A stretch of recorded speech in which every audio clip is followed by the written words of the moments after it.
One dozer back towards the hill, just turned the corner north, looking for the second. It is in front of that.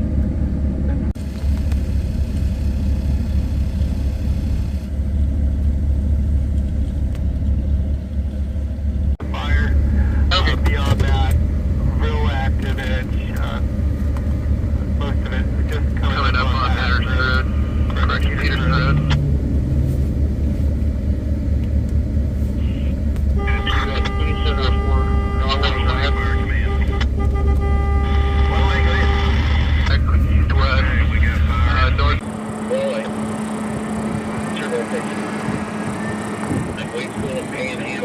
Just jump the road right now.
Structure 3 might just be outbuildings, good clearance, and I believe both of those places the fire's still fairly active. Close to the end of Pearson, or the T where it T's in. And it's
So we're here just north of Wichita Falls, almost to Burt Burnett. Got a massive fire going on. What kind of information do you have for us right now? So right now the fire is called the Hawkeye Fire, and it's about 800 acres and it's 20% contained. We have multiple cooperators helping us out. We've had aircraft throughout the day when they were available. The firefighters have been doing a great job with point protection on the structures. Okay. About what time, do you know about what time this started? Yeah, it started about 12:10, and there were structures threatened, and there are still structures threatened, about 20 of them. And there was a mandatory and is still in effect for Peterson Road mandatory evacuations. Okay. Have y'all done any kind of like a heads up? I know if we keep going due north, it's right along the outer city limits of Burt Burnett. Obviously, it's going away from Wichita Falls. Have y'all done anything priority or evacuation alertness kind of for Burt Burnett right now? No, I have not heard that we have done that. And actually, we just got an alert that there's going to be a storm coming through, and we're going to have a major wind shift. So instead of the winds coming from the south, they're going to be coming from the northwest. So it's actually going to be shifting it a little bit back into the fire, which should hopefully help us. Okay. And we've got helicopters right now. Can you tell us what kind of aircraft? I know with this area, y'all had several fires in the area today and across the state.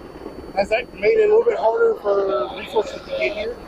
Yeah, so as everyone knows, we're in preparedness level 4, which means locally and across the state, we are getting multiple fires every day. So we do have resources staged all along the state, but it absolutely does make it more difficult. We do prioritize the fires. Tell us about how big of a difference this wind made compared to a normal day when it's just maybe 5 to 10 mile an hour. We had 25 mile an hour gusts today. Talk about how big of a difference that makes. Well, that's a good question, because absolutely it made a huge difference. When normally, just ahead of the fire in the north, we had a nice pasture with very short, dry grass. Normally that would slow the fire behavior down, and it just went right through it. Okay. And you did mention there were structures threatened, like the one behind us. Has it mainly been outbuildings that have caught fire, like stuff out in the yards, but no actual residential structures that have caught? Yeah, we do not have a number on any of that. We do know that there's been a couple of outbuildings that have been destroyed, but the assessment is still ongoing. Okay, and do you have, I know we've got another day just like this tomorrow, weather-wise. Is there any kind of alert that y'all want to put out, like whether it be just reinstating what y'all been saying this whole summer? Yes. Weather-wise, is there anything y'all want to tell the public? Yes, absolutely. I think one of the most important things right now is just be very careful. Do not do anything outside that could spark a fire. Equipment, campfire, fireworks, welding, watch your chain dragging from a vehicle. There are so many things right now because we're in such a critical fire danger that could start a fire much easier. And I know everybody talks about be careful when you're working outside. If you don't have to, don't. For those people that do have to, whether it be building fence lines or working out in the pipeline or just mowing their yard, chip a rock, start a fire. We saw that in Southeast Dallas last year. Yes. What kind of stuff do you suggest they have to prepare for something like that, other than just a water bottle or a garden hose? Right. Well, if they absolutely have to do it, which we don't recommend if they don't have to, have a bucket, at least a bucket of water, or if you have even a means for a neighbor that maybe has water, a water truck, some type of small system, and definitely a shovel, mainly a bucket and shovel. But again, if you don't have to do it, it's not worth it. If you're mowing a lawn, make sure it's green. Don't be mowing anything that's dry, because you definitely, when you're creating your defensible space, you do not want to cause a fire. All right. Is there anything else you would like to say today? About the main thing is be prepared. I know we're talking about not doing things around your house right now, but if you can just be prepared, have your documents, pet food, those certain things. I always like to tell people, if you have 5 or 10 minutes to leave your house, what would you grab? And those are the things that will help us when you just can, if we say you have to evacuate or please do, grab those things, know where they're at, and make sure you tell people where you're going to be going and just have a plan.